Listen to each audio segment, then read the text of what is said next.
مادہ جو انسانی جسم سے نکلتا ہے اس کو مزی کہتے ہیں، میم، ذال اور یا، مزی۔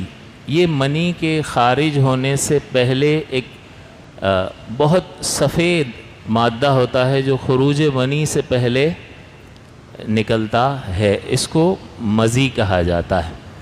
اس سے غسل واجب نہیں ہوتا، صرف وضو ٹوٹتا ہے۔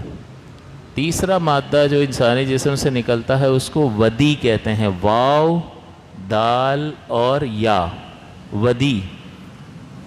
یہ جو ہے کبھی پیشاب کرنے سے پہلے اور کبھی پیشاب کرنے کے بعد خارج ہوتا ہے۔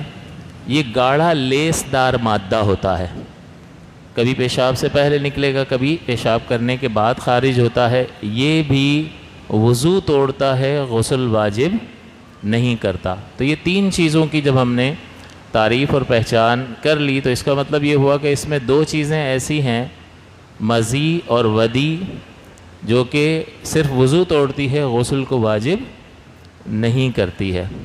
اور منی جو ہے اس کے شرائط کے ساتھ خروج سے غسل واجب ہو جاتا ہے۔ تو اس سلسلے میں تفصیل یہ ہے، غسل واجب منی کے خروج سے کب ہوگا؟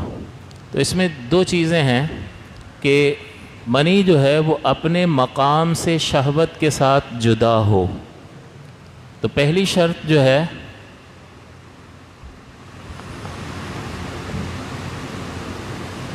بشہوت جدا ہونا، اپنے مقام سے بشہوت جدا ہونا۔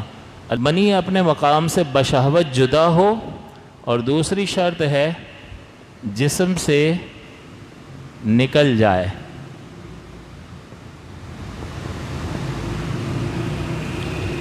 تو اس کی پھر چار صورتیں بنیں گی۔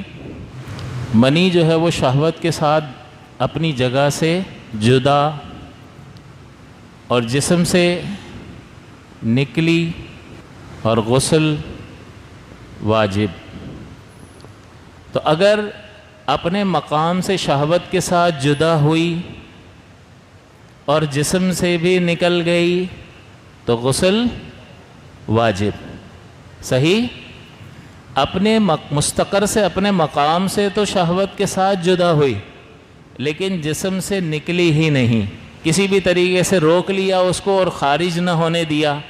تو شرط کیا تھی کہ اپنے مقام سے خواہش کے ساتھ جدا بھی ہو اور جسم سے نکل بھی جائے، تب غسل واجب ہوگا۔ تو ایک شرط پائی جا رہی ہے، لیکن دوسری شرط نہیں پائی جا رہی، تو غسل واجب نہیں ہوگا۔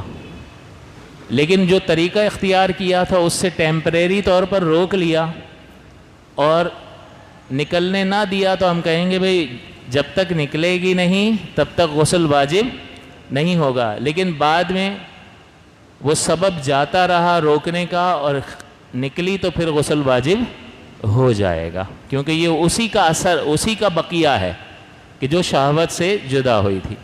تیسری صورت اس کی ہے کہ اپنے مقام سے شہوت سے جدا نہ ہوئی، کہ بڑھاپے میں اور بیماری کی وجہ سے بعض اوقات ایسا ہوتا ہے کہ وزن وغیرہ اٹھانے سے بھی یہ اپنے مقام سے جدا ہوتی ہوئی محسوس ہوتی ہے۔ تو اپنے مقام سے شہوت سے جدا نہیں ہوئی، جسم سے نکل گئی، تو شرط کیا تھی؟ شہوت سے جدا ہو اور جسم سے نکلے تو غسل واجب ہے، لیکن یہاں پر تو ایک شرط نہیں پائی گئی، لہٰذا غسل واجب نہیں ہوگا۔ اور چوتھی کنڈیشن اس کی کیا ہے کہ ہاں، نہ شہوت سے جدا ہو اور نہ ہی جسم سے نکلے، تو یہ تو نارمل حالت ہے، اس میں کہاں سے غسل واجب ہوگا؟ تو چار صورتیں اس کی بنتی ہیں، اس میں صرف پہلی جو صورت ہے اس ہی میں غسل واجب ہو رہا ہے کہ مادہ منویہ اپنے مقام سے شہوت کے ساتھ جدا ہو کر جسم سے نکل جائے۔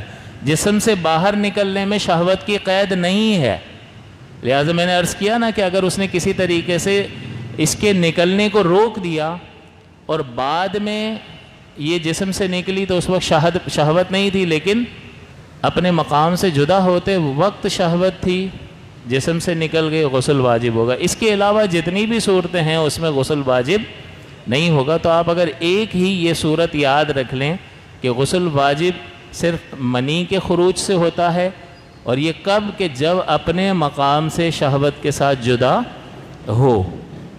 دوسری جو چیز ہوتی ہے اس میں، یعنی یہ سبب ایسا ہے، غسل کے مختلف اسباب ہیں جس میں یہ سبب عورت و مرد میں مشترک ہے، دونوں میں ہے یہ سبب۔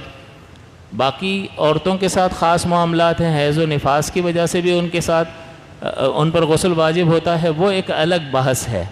یہ ایک ایسا سبب ہے کہ جو عورت و مرد میں مشترک ہے، لہٰذا اس کی معلومات حاصل ضرور کرنی چاہیے۔